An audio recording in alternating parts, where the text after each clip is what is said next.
তো Telegram star জন্য ফার্স্টে টন কিপারে প্রবেশ করবেন, ব্রাউজারে, তারপরে নিচে 3 নম্বর ব্রাউজারে ফ্র্যাগমেন্ট, তারপর যত স্টার কিনবেন সেই স্টার সিলেক্ট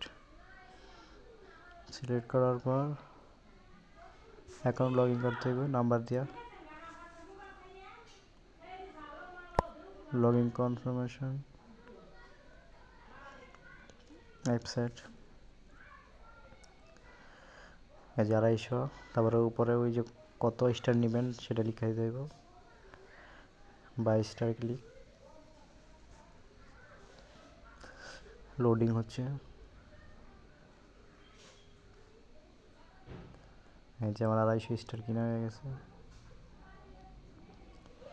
আমি কিনছি ট মার্কেটের জন্য আর কি, 250 স্টার দিস, সেটিং 250 স্টার। ট মার্কেটের গোল্ডেন টিকেটের জন্য কিনেছি, এই যে গোল্ডেন টিকেট।